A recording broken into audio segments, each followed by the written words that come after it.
Hello दोस्तों, नमस्कार। स्वागत है आप सभी लोगों का एक बार फिर से हमारे यूट्यूब चैनल उत्तराखंड ज्ञान गंगा में।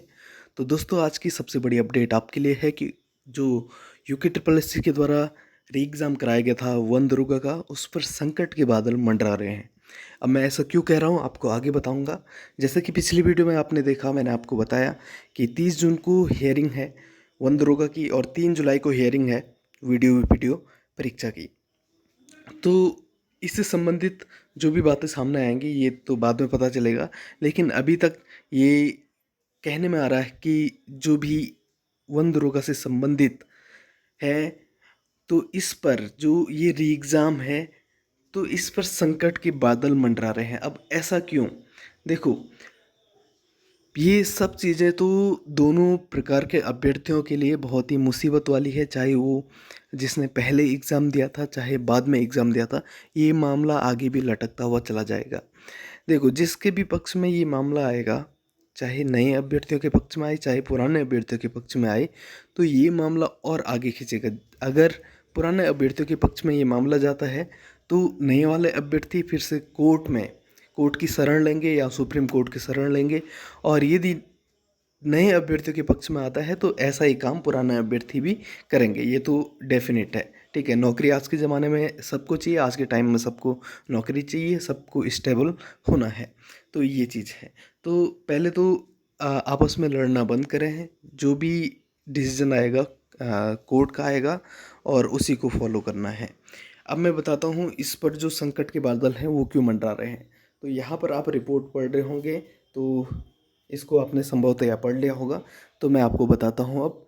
तो हो क्या रहा है कि जिस एजेंसी के पास इस भर्ती की जिम्मेदारी दी गई थी, तो उस एजेंसी को कहा गया है कि जो यूके ट्रिपल एस सी है, उसने उस एजेंसी से कोई भी सुझाव नहीं लिए थे। ठीक है, और उनको ज़्यादा टाइम नहीं उपलब्ध कराया गया था। अब जब कोर्ट में ये डिसीजन चल रहा है, कोर्ट में जो भी ये मामला चल रहा है, तो कोर्ट का जो भी डिसीजन आया, कोर्ट ने अभी तक क्या कहा है इस एजेंसी को, तो इस एजेंसी को कोर्ट ने कहा है कि जितने भी अभ्यर्थी हैं जिन्होंने भी अनफेयर मीन्स से एग्ज़ाम पास किया है, तो उन सब की सूची, यानी कि उनके बारे में जानकारी इकट्ठी करके, तो उन सब की सूची हमें मुहैया कराइए, और जितने भी लोग आपकी पकड़ में आएंगे उनको सेग्रीगेट करके बाहर कर देंगे। अब पहला तो मुद्दा है, चलो सेग्रीगेट तो हम कर लेंगे, सेग्रीगेट कर लिया, ठीक है। लेकिन जो ये वाला मुद्दा है, जो 332 क्वेश्चन डिलीट हुए थे, और मैंने आपको सारे पेपर करवाए हैं, मेरे पास सारे पेपर थे, तो आपने उनमें भी देखा होगा, जो क्वेश्चन एक शिफ्ट में डिलीट हुआ है वो 4-5 शिफ्ट में और रिपीट है, लेकिन वो डिलीट नहीं है। ठीक है, तो इसका साफ साफ फायदा क्या है कि कुछ शिफ्ट के अभ्यर्थियों को फायदा पहुंचाने के लिए ये क्वेश्चन डिलीट किए गए थे। और अगर इस पर डिसीजन आता है, तो ये भी होना चाहिए कि जो डिलीटेड क्वेश्चन थे वो सारे हट जाने चाहिए, और जो एक्चुअल ड्रॉ मार्क्स हैं उन पर ज्वाइनिंग दे दी जानी चाहिए। ठीक है, या तो पूरे 100 मार्क्स पे ज्वाइनिंग, 100 मार्क्स का जो पेपर था उसी को आधार मान करके ये रिजल्ट फिर से निकाला जाए, और या तो ऐसा कर दिया जाए जितने क्वेश्चन डिलीट हुए उनके मार्क्स किसी को नहीं मिलेंगे। ठीक है, और उसके बाद नॉर्मलाइजेशन हो, ये हो सकता है। तो बहुत सारी दिक्कतें हैं, पुरानी परीक्षा में भी बहुत सारी दिक्कतें थी, ये तो हर किसी को पता है, चाहे सिलेक्टेड हो या ना हो। तो दिक्कतें तो बहुत सारी थी, क्योंकि आयोग ने बहुत गंदे तरीके से ये एग्ज़ाम कराया था और इसका रिजल्ट भी बहुत गंदे तरीके से निकला था। ठीक है, किसी शिफ्ट में 5 क्वेश्चन डिलीट है, किसी शिफ्ट में 2 क्वेश्चन डिलीट है, और किसी शिफ्ट में 27 क्वेश्चन डिलीट है।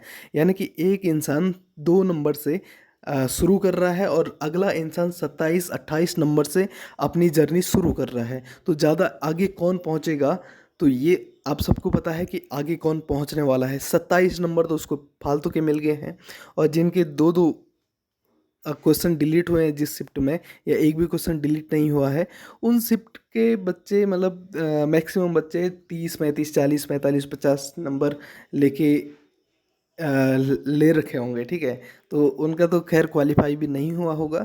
लेकिन ये मैं आपको एक एग्जांपल दे रहा हूँ कि अगर कोई 27 नंबर से अपनी जर्नी शुरू कर रहा है किसी एग्ज़ाम में, तो उसके लिए फ़ायदा होगा, या जो 2 नंबर से शुरू कर रहा है उसके लिए फ़ायदा होगा, ये आप देख लो।